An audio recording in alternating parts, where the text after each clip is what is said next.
Yeah. And this one's really cool. If you have a chance to read this series, it's a 6-issue series called the Infinity Gauntlet, or you could buy it trade paperback. In this one, Thanos, that's that guy in the middle, gets the Infinity Gauntlet. Basically, it's a collection of 6 gems, which control mind, power, soul, spirit, time, and matter. And he becomes like insanely powerful. He wipes out half of the universe's population. So the remaining superheroes have to go stop them. But it's interesting to see how they try to stop basically an all powerful god. And in the end, only Captain America stands between him, and it's a really, really cool series. If you have a chance to read it, definitely. Okay, this one I got really dirt cheap, 50 cents, and it's The Punisher meets Archie. Um, you know, I'm all into crossovers. I really like the idea of one character meeting another, but The Punisher meets Archie, that's something that's too weird to conceive. But there it is. And I really like the character of Elektra, so I picked up Elektra Volume 1, Issue 4, starring Doctor Strange. I haven't been able to find the rest of the series. I have the complete run of Elektra Volume 2, but not Elektra Volume 1. And the art is really cool on this series, so yeah. Now, like I said, I like crossovers and I like characters in different settings, and that's why I love the What If series. Basically, they take the characters and do different stuff with them. And I was able to pick up some comics of Volume 1, because there's been two volumes of What If, plus a bunch of mini specials. But I picked up this one, What If the Mighty Thor battled Conan the Barbarian. The comic book is really, really damaged. I mean, it has water damage on the cover, and on some of the corners are missing some parts, and it's all yellow, but the story is really kick-ass. So, yeah. This one's in better condition. What if Conan the Barbarian were stranded in the 20th century? This is back when Marvel had the rights to Conan. Now I think Dark Horse has the rights to that. And from Volume 2, I picked up What If the Alien Costume had possessed Spider-Man. Now, if you don't read the comic books but you saw Spider-Man 3, you know that the black costume is this alien symbiote, and who was trying to merge with Spider-Man. In the comics, like in the movie, he gets rid of it by going to the church and having the bells kill it. In this one, he's not able to get rid of it, so it's permanently bonded to him. And I'm only missing 3 issues of Volume 2 of What If, so I can't find those freaking issues, but maybe next year. Picked up Teenage Mutant Ninja Turtles Adventures. This series from Archie Comics focused on the cartoon.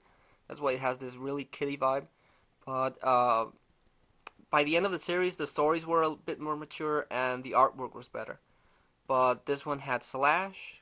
That's that evil turtle there with the claws. So I really like that character. So I picked that up. And I picked up some old Uncanny X-Men. Picked up 164. This is a really, really cool storyline where the X-Men battle the Brood. It's like these alien type of aliens where they put eggs into hosts and then they hatch and take the powers of, in this case, take the powers of the mutants that they're infected with. And it's a really, really cool storyline, and I really liked it. Picked up Uncanny X-Men 174. Picked up 175. I didn't know this when I bought it, but this one also has really, really bad water damage. Water damage here. The cover's totally yellow.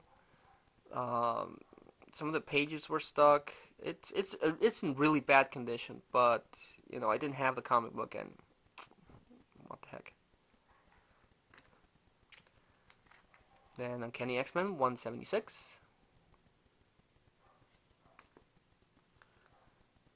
Uncanny X-Men 205.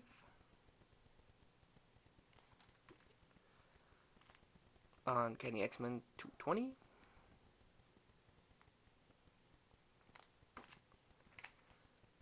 Uncanny X-Men 221.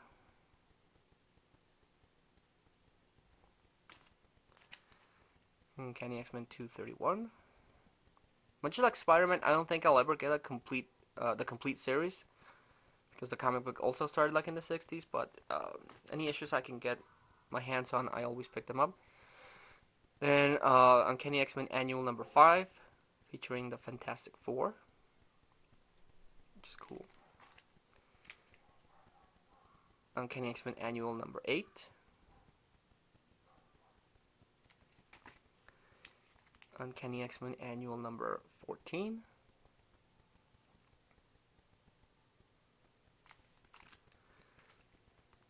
X-Men Annual number 96.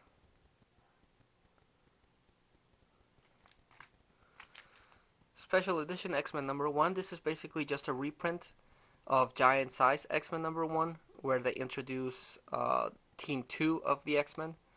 That one included Nightcrawler, Colossus, Wolverine, Storm, Banshee, Warpath, I think it was Warpath, and Sunfire. So that's pretty cool, because I don't think I'll ever be able to afford Giant Size X-Men number 1. X-Men Annual number 2. I picked up some Wolverine. Volume 1, I picked up issue 28.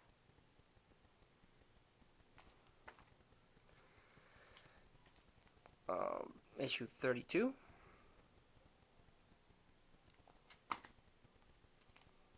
Issue 33. And issue 34. I picked up a Wolverine, Ran of Terror. This is basically Wolverine and Rand Sinclair, Wolfsbane from the New Mutants, get stuck in this alternate world where they aren't really mutants. They're people with special abilities, but it's in medieval times. There's castles and stuff, and wizards and whatever. But it's drawn by Andy Kubert, and like I said in my Batman vs. Predator video, he's a really kick-ass artist, so yeah. Then picked up X-Force number 18. I don't collect X-Force, but this one comes with the card, and it's the end of the Executioner songs, which is a crossover that happened a few years ago. And with the changes to Wonder Woman, I got curious about the character, since I'm going to collect J. Michael Straczynski's run. So I picked up Wonder Woman, Volume 2, I believe, issue 31, with the cheetah. Picked up Wonder Woman 0.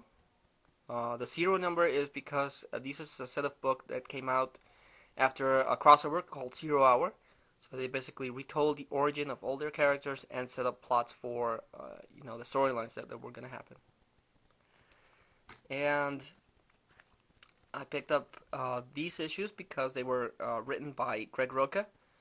I love Greg Rucka's work. I love what he did with Elektra. Love what he did with that Batwoman. And since I'm gonna start collecting, like I said, Wonder Woman, I decided to pick up his run, Greg Rucka's run on Wonder Woman. So I did. This is 220, then 221, then 223. 225, and the last issue of Volume 2, 226. Plus Wonder Woman Annual number 1, but this is the 1988 annual.